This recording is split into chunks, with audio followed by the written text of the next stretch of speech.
Testing, 1, 2. Oh, we got sound. This is going to be a little bit different. I'm going to have to hold it a little low because I'm not used to using a microphone. I've never needed a microphone too much. But, you know, if you're recording, they're not going to hear too good over there without a microphone. All right. I'm going to let you know right now off the bat to begin with, this is not going to be your typical testimony. Right? Usually what you hear on a testimony is, I was in drugs, or I was in sin, or I was in this, and God delivered me out. That's not what this is. This is something a little different. Anyway, the idea behind it, hopefully, and God willing, this is about what God did, and not about Chauncey. And I've always said, if you can get, I know with me, I always say, if I can get Chauncey out of the way, God can do great things. And a lot of my life story is there was too much Chauncey in the way. And it was mostly about getting Chauncey out of the way. So, starting out, I find you really kind of have to start with where you're coming from. And this is my grandfather and my grandmother, and the young man on the right side there is my dad when he was a boy. And my grandfather was born in Mexico, and they moved to East LA, and unfortunately, my grandfather was a little bit of a womanizer and a cheater, and he left my grandmother to raise the 4 kids, pretty much by herself. So my dad kind of grew up without the dad. But the dad, what he did know of his dad when he was growing up was he was either bribing him to not tell mom that he's cheating on her, or he was beating him up. And that's pretty much what he knew as being a dad. And so for that reason, he didn't have a good example to go by. On the other hand, my mother was the daughter of a police officer. And her mom died of cancer when she was 5 years old. And because of the fact that, you know, the mom wanted to talk to her just before she died, her last words. And being a 5-year-old little girl, and, you know, that was like the hospital kind of smelled like death. And she didn't want to go in there. And she held that guilt most of her life. Well, her father she got sent to her aunt and uncle to raise her after that for quite a few years. And eventually she did go back to her dad, who married the nurse that was working in the hospital where her mom died.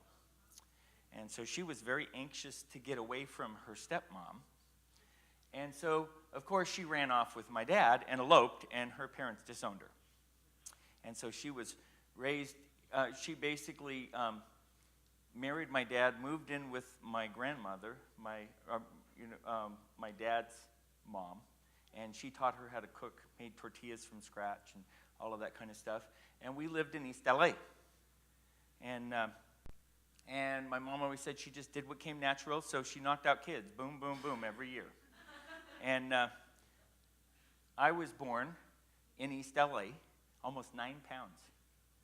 And I had 5 sisters. There's some of the other neighbor kids in with the picture on it. I had 4 older sisters. I'm the little guy in the front there. And being that I had 5 sisters, I don't know how much you know about the Latino culture, but I heard this my whole life. Oh my God, he's going to be a fag or a sissy. He sees them, you know, they get a little boy to play with, right? And they're picking out the clothes and combing his hair, and he's like, oh my gosh, right? I need to get him out of there. This is not going to be good. So pretty much he put me to work as fast as he could, and pretty much I grew up on track homes and doing construction. My dad had been a finished cabinet maker, and he became a contractor, and he kind of ran from trade to trade. And so he did drywall, and he did framing, and we did cement, we did roofing, and we did flooring, and we did everything. So by the time I was 10 years old, I'd already been through all the construction trades. And that was my dad's idea of making a man out of you. And so I just did a little collage. That's my mom on the right, a little collage of us growing up. I think we were a very tight-knit family. The man on the top left is my dad, and he was a bodybuilder. And the guy on the bottom there, that's me with my younger sister. She was 2 years younger than me. And I think we were a pretty close-knit family. You know, if you notice, all the dresses are matching. The odd man out is me all the time. My mom made dresses for them every year for Easter, and they usually wore them all year long. And then every next Easter comes, they did another set of them. And when I was 5, we moved to friendly El Monte. So we moved from East LA to the good neighborhood, the barrio. And you know, as you notice, matching dresses, right? Always matching dresses. And I'm always the odd man out. Well, for me, I really did feel the odd man out because it was always, my dad didn't want me around Mom because he didn't want to be Mama's boy, and didn't want me around my sisters because his idea was that I was going to turn into some sissy boy. And I think I wasn't exactly the macho type for him. So, you know, that was something that was kind of hitting me most of the time going through, that I was never macho enough. You know, I was jealous of my cousins because he always related with my mess-up cousins that got sent to him to get straightened out, and he didn't know what to do with me.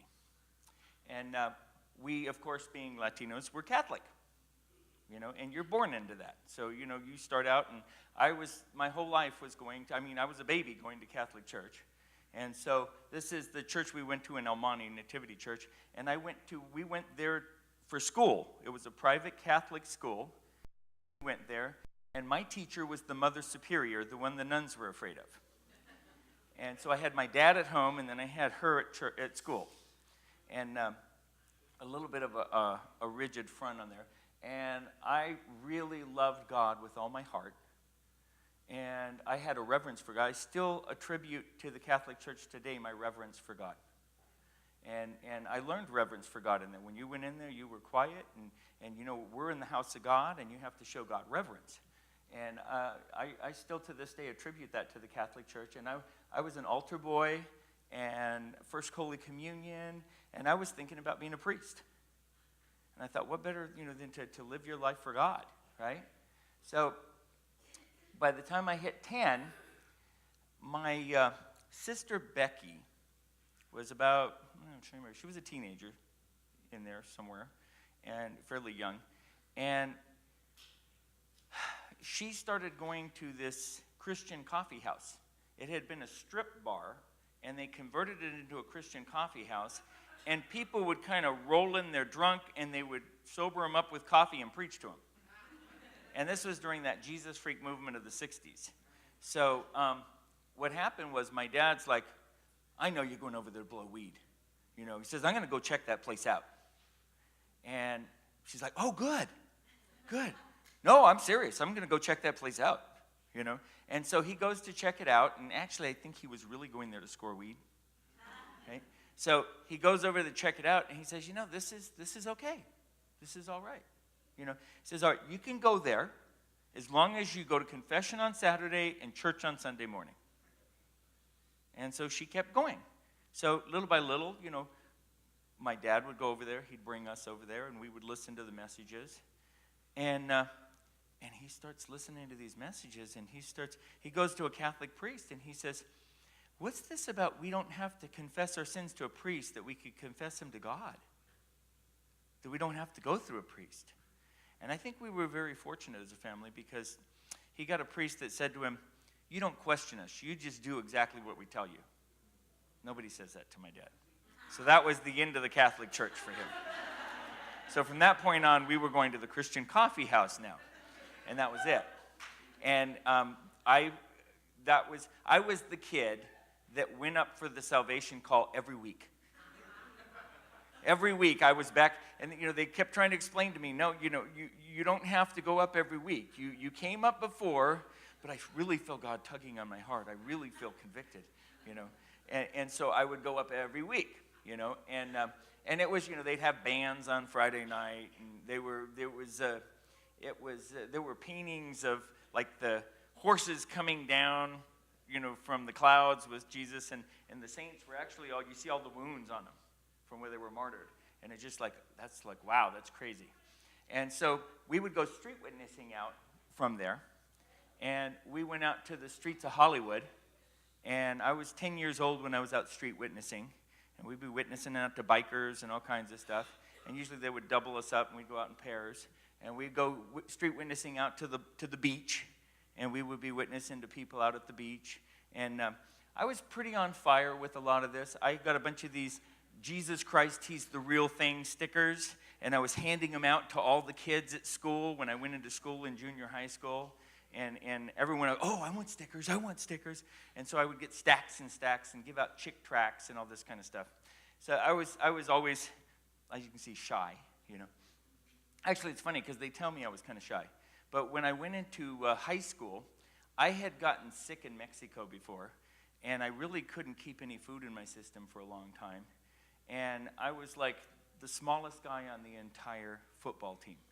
I was 5'1" when I went into my freshman year. And I could literally touch my hand. That's how big my arm was. But, you know, my dad had me breaking 4-inch concrete with a 12-pound sledgehammer from morning till night and hanging 12-foot sheets of drywall on the ceiling. And I was out benching the varsity football team. And I was squatting, it was ridiculous. It was almost like an ant. But I didn't look like I could carry my own weight, even. And in the process of this here, at this point, I had worked all my life, and I had, you know, I had never had a friend. I never had a best friend. And I really wasn't allowed to hang out with my sisters. And this is kind of, that's when I went to high school. That's El Monte Flores was the gang that went there. It was pretty much all gang members. The year prior to me going, they had riots where the police were coming because the surfers and the gang members were, you know, one of my sister's boyfriend, his brother had gotten a concussion the year before I went into high school because of the riots that were going on. And I was very fortunate because the year I went into the high school, they got a Mexican principal, and all the riots went away. And all the riots went away. So it was kind of fortunate because prior to that, they were having really serious problems in the school because of the gangs and like that. But my dad, he had owned waterbed supply and Healthway Waterbeds. He supplied the waterbeds for all the stores. And he's the guy that put the drawers in the pedestal and came up with most of the innovations that they used in a lot of that stuff. And so I spent all my time building waterbeds and setting them up, you know, which, of course, I didn't get paid for because you can't buy this kind of education, as I heard my whole life. And then he started Vanland Interiors. I don't know if you guys remember in the early 70s when they did the custom vans, right? That was my dad also. And I spent most of my time doing upholstery. And, you know, you'd cut out these windows and put in different shaped windows and upholster the inside and put waterbeds in them and all kinds of stuff like that. So that was most of my life. And when the gas crunch hit with the odd and even licenses, most people didn't realize that the glue in the particle board was made out of petroleum, that the vinyl plastic for the mattresses was made out of petroleum, and all the waterbed businesses kind of went down the tubes. Dad lost everything. I think that was the second time he lost everything. I'm not sure. I lost count. But he went to work for J&B Frames as a supervisor. So, of course, even though I was underage, he got me a job working in the assembly line building furniture. And I actually was able to speed up production because during my breaks I made jigs and stuff to make shortcuts for it because I learned a lot of that stuff from my dad when I was growing up. And my dad was kind of jumping from one thing to another on it as we were going through. He worked for Imp Skateboards after that. Remember the urethane wheels on the skateboards? When all of a sudden it was a big thing and stuff? Once again, my dad's always in the middle of everything. He was actually designing the handbrakes for the skateboards.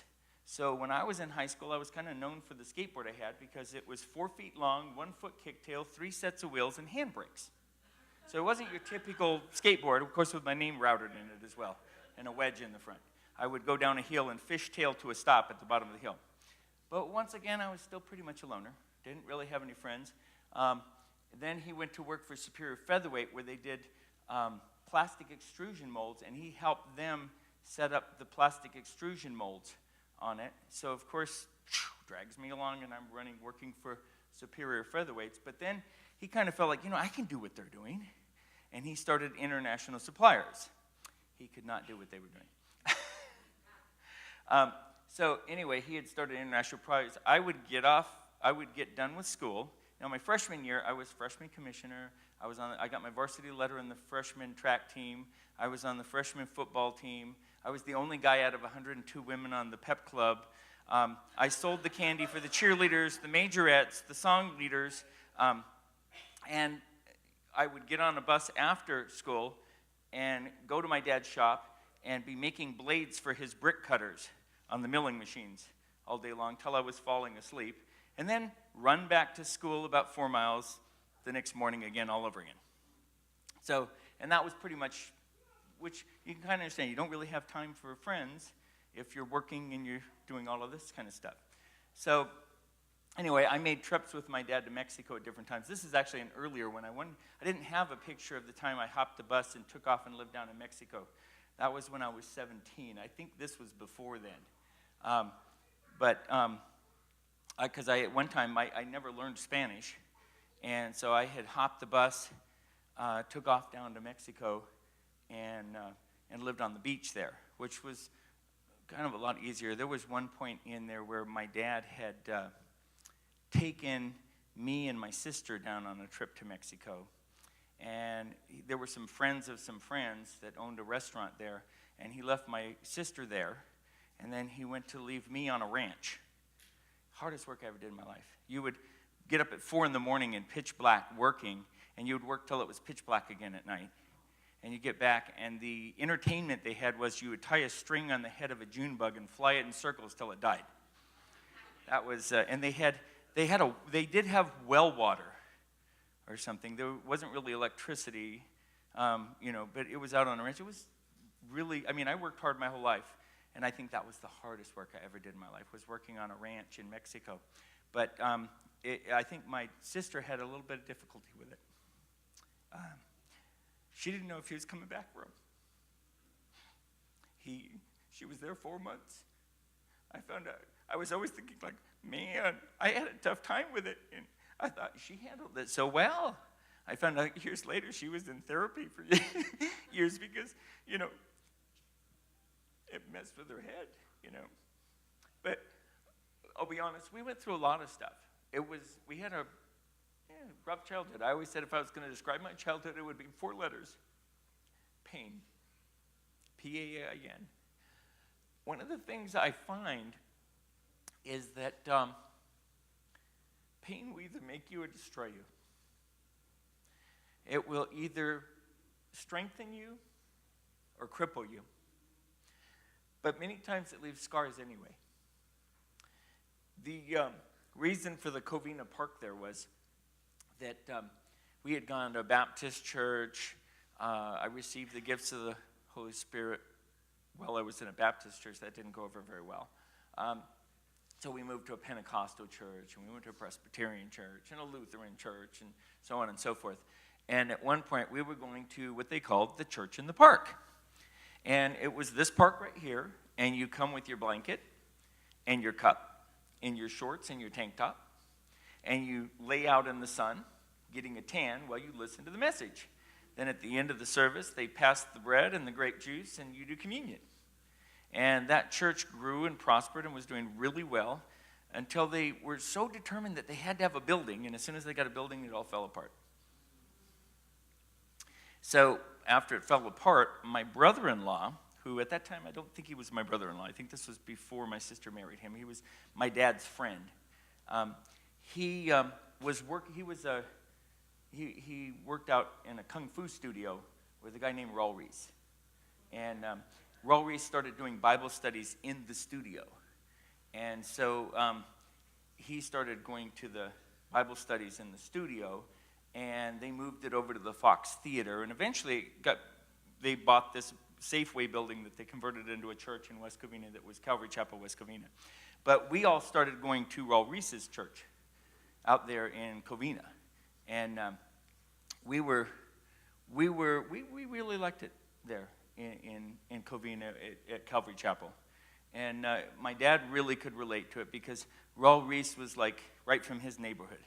And he spoke in plain English, and my dad could understand it, because most things my dad always got upset because he didn't like the way they talked over his head a lot, where he missed a lot of what was going on.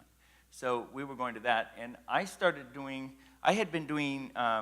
loved magic. Of course, what kid didn't, right? And I ran into a fellow named Jerry Gunderson, who was a minister who liked to do his messages with magic tricks. Well, I looked at myself as a magician, but I liked the idea of doing a message with magic tricks. So he kind of took me and mentored or tutored me in doing magic tricks. And I started doing magic shows for churches. And his ministry was called Gospel Illusions. And we would have the Calvary Chapel trips up to the mountains and stuff, and I would do stage shows up in the mountains when we had our retreats and that kind of things. And so I was doing, different magic shows on it, and loved that. It was, in essence, my life. But then I'm one of these kind of people, anything I was doing was always my life. And this was me at graduation. I had shot up in my sophomore year by the end of my freshman year, I was 5'3". And then by the end of my sophomore year, I was 6'2". A little bit of a shoot up. And people asked me, they said, didn't you have growing pains? And I kept saying, no, I didn't. And then I realized, that's right. My dad had me hitting the weights. And if I could lift my arms when I was done, I didn't work out good. So I realized, if I had growing pains, how would I know? He always told me, if I'm not in pain, I didn't work out right. So I realized it took me a while to figure out that's why I didn't notice the growing pains, I was always in pain. And my dad had international supplier became Maestro Tool Company eventually. And so of course I was working for my dad. And I got out of high school, and it was very frustrating for me because here I worked hard my entire life. I had always worked hard my whole life, but I never had any money. So you had high school kids who had cars. I had a skateboard, and I never had any money. So I'm working for my dad at Maestro Tool Company, and, and me and him were knocking heads all the time. And I left Maestro Tool Company to go to work for Kern's Foods because this was in the 70s, and they were paying me $10 an hour. Well, that doesn't seem like a lot today, but in the 70s, that was a lot of money, especially for a teenager, right? So I went to work in the canning department at Kern's Foods, and I was working there for a while, but as soon as I left my dad's work, he kicked me out of the house. Well, the problem was I had no money saved. I just started working there, so how do you survive, right? I moved in with my sisters in Covina, and unfortunately, I was going to Rio Hondo College at the time, and I kind of had to, when my sister stopped making her trips there, I had no ride to get over there, and I kind of dropped out of college. And so, this was back, like I said, in the 70s when we were going through. That was kind of us. You can kind of tell it's the 70s when you always notice 70s pictures. You can tell they're the 70s when you go through it, And when he kicked me out of the house and I was living over there in Covina, I was working at a 7-Eleven before I was going to go into the military because I decided I was going to go in the Air Force. I had originally wanted to go in the Marines because I wanted that gung-ho training, but I don't like to do anything without researching. And it took me about 10 seconds of research to decide I was going in the Air Force. So I'm working at a 7-Eleven, and usually the 7-Eleven, I worked at quite a few 7-Elevens. They weren't the best neighborhoods, but luckily a lot of these guys I went to school with, so I knew what I was dealing with, In the process of this, I started going through some real issues. I don't know exactly what opened me up to the demonic. I was going to church every week and stuff like that, but I was hurting inside, and I started getting knives and cutting myself. I started getting cigarettes and burning myself. I started punching walls in because the pain inside was too much. And at the time, I think I was a little too close to it to really see what was going on. I related a lot of it to rejection from my dad, but I just knew that, that it hurted inside. And I kind of, looking back later on, I was able to tie it to the demonic because I would go to the Bible for comfort. And it would get worse and worse and worse until I closed my Bible. And if I closed my Bible, it would let up. And looking back at it, it was like, well, obviously that's demonic. And I don't know if it was because of the roommate I had over there had a Buddha or what it was. But something had opened me up to it. And I was going through some serious stuff. And I was kind of fortunate because This is just before I went in the Air Force.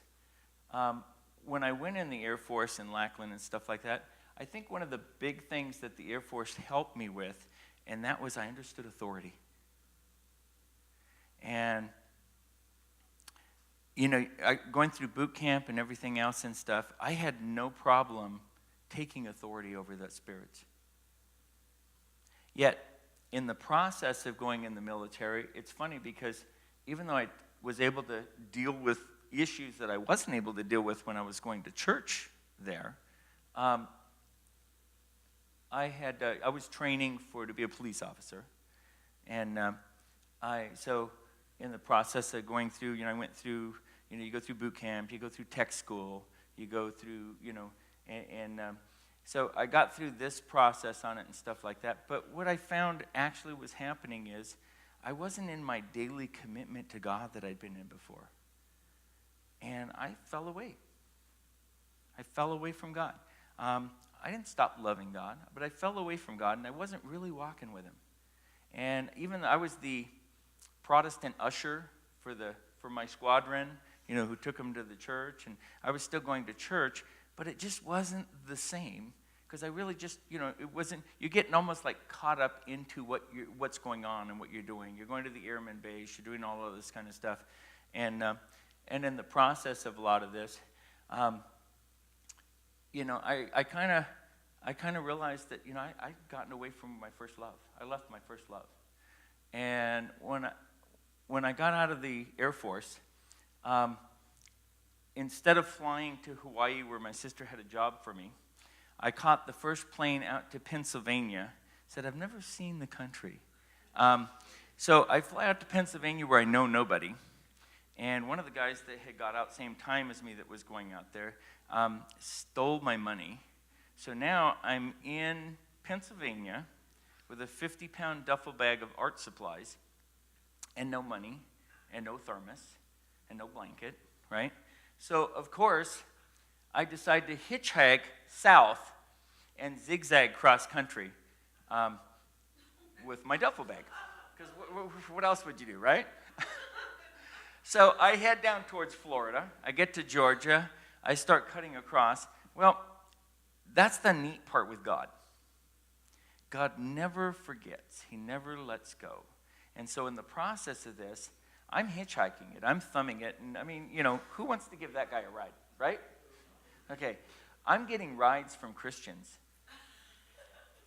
who give me blankets, give me thermoses, give me money, or giving me rides across country, or feeding me, and are talking with me and basically getting me back on track. And so I stop off in Colorado at the Lowry Air Force Base because I knew people from everywhere after coming through Lackland, because that's where you go for basic training. So everybody goes wherever else they're going, and they come out of Lackland. And so I stop in there, and I remember this really drop-dead gorgeous redhead that came out of boot camp. So I stop in at Lowry. I go to the base. I still got my hair trimmed. I'm still wearing a lot of these military-type stuff. And I was a police officer, so I kind of really knew how to work through the system. And I said, there's a drop-dead gorgeous. I didn't even remember her name. I didn't even know her name. I didn't know anybody's name. Sometimes I don't even know my name. And I said, there's this drop-dead gorgeous redhead that's on this base here. And immediately they knew exactly who I was talking about, without a second. I said, oh, he's talking about so-and-so. So I go over, I find her, and she says, well, I'm working right now, but I'll meet you at the Airmen's Club tonight. So I basically show up with some roses and meet her at the Airmen's Club, and we're dancing, and I'm noticing that all people are staring at us through the whole building. The whole Airmen's Club, it's like almost every guy is looking at me like they want to kill me, right? And I says, I notice you're kind of uncomfortable right now. What's up? And she says, well, my boyfriend is TDY right now, and even though he's not here, these are all his friends. And I says, you know what, I can deal with this. That's not a problem, but is it going to be a problem for you?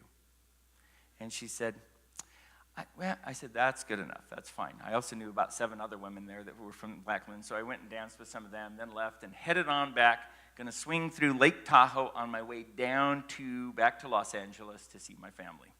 So I get to South Lake Tahoe to see my cousin Nando, and lo and behold, my sister Lisa's there as a cocktail waitress. Didn't know that. She wants me to move in with, so I move in with her, and she's staying there with Nando, so we all move in there with Nando, and I get a job at Harvey's, where I'm working as a stock boy at the restaurant in there, and I had so many jobs up in Tahoe. I mean, it was like your head would spin. And I'm going to a church. This time it's called Lake Tahoe Christian Fellowship, but at that time it was called Glad Tidings. And it was the only kind of on-fire church in the area. You know, everyone else was kind of wishy-washy. They were Pentecostal, and they were very on fire and very avid. And I had really gotten on fire with God, and I was at the point that I call when you're walking on clouds, where I just had developed this intimacy with God where we got so close. And I always loved God. I always loved God. I had never not loved God with a passion. And I had gone over to Harrah's, where I took a job in a promotion as Captain Marvel in the Marvelous Marble Machine, which I'm working there at Harrah's, and I meet a girl named Tara Ovi, and she likes me, and I think she's cute. I like her. And she kept chasing after me and chasing after me and chasing after me. And, you know, she's saying, is this guy gay? What's going on? I've never had this much trouble getting a guy into bed. Well, eventually she did get me into bed. And then I find out, she says, oh, my name wasn't originally Tara Ovi. I changed it to Mother Earth. I'm a priestess from a cult. Well, she didn't say cult. She was talking about, she had an ordination from this, but it was a cult, right? And I'm going, oh my God, the enemy set me up, and I fell right into it. And I knew every time I sinned, I had gone through this already while I was going through the Air Force, and I knew every time I sinned, I was grieving the Holy Spirit. I was hurting God. And as twisted and messed up as this is, in sincerity, I thought I would rather burn in hell than hurt God. He says, be hot or cold. But I can't be falling into sin and then turning around and falling into sin and just think I can just keep going on like that. And I was kind of brought up with the whole hyper grace thing, and a lot of it I think I was doing stuff on my own, and you do stuff on your own, you're just going to fall flat on your face. Because I loved God, but I didn't really fear God. I didn't know the fear of the Lord. And the fear of the Lord keeps you from sin. So I said, you know what? I would rather burn in hell than hurt God. I said, if I can't go 100% for God, I'm going to go 100% for the world, and I'll just burn in hell. But that's better than hurting God. And as twisted as that is, I was sincere. I believed it. And I was a cocaine dealer. I was a male stripper. I was a thief. As a matter of fact, I broke into the Outdoorsman that was owned by the mob. I didn't say I was smart. I just said it was. Now here's the thing, though. 3 years in the world. And the craziest part of all of it, I never stopped going to church. I went to church my whole life. Why would I stop? But I'm saying, no, I got to 100% for the world. I'm going to burn in hell. I know I'm going to burn in hell, but that's better than hurting God. And I'm in the Outdoorsman, and the Holy Spirit says, you set off the silent alarm, get out of the building. I get out of the building. I walk over to the front, sit over here on that edge there, and the cops come screeching around the building. So I walked down to the cops, and I said, what's going on? And they said, get out of here. I said, okay. So I'm walking down the street, and I'm going, why would God, God kept me from getting in trouble. I didn't even like me. I was a jerk. I wasn't a nice guy. There was a woman who stole some cocaine from me, and I went to her job and almost got her fired. I wasn't a nice guy at all. I didn't like me. So I'm walking down the street, and God said 3 words to me. I love you. I fell apart. I'm trying to keep from hurting God. And he never left me. He stayed through the junk and the garbage. He was there with all of it. Here I'm thinking, I don't want to hurt God, but I'd already made a commitment. There wasn't a choice. He wasn't going to leave. I realized I'd already made the choice. I had to go 100% for God. So basically, I was living out, I was working 6 jobs because I had to replace cocaine that got destroyed by water. So when you owe the mob money, you kind of want to make sure you make that money, you know. They're not really good about payment plans. So I'm working, I was a hairstylist, I was a graphic designer, I modeled for the college, I was doing the shows, I was doing this, I was doing that, I did all kinds of stuff. I had 6 jobs at one time, plus I was working at the 7-Eleven graveyard shift, and I worked in a prep for a Mexican kitchen, all at the same time. I slept 3 hours a week. I almost died. I literally, my eyes got darkened and set, I lost weight. And I cut back to, I think, 2 jobs. And all of a sudden, I had all this spare time on me, you know.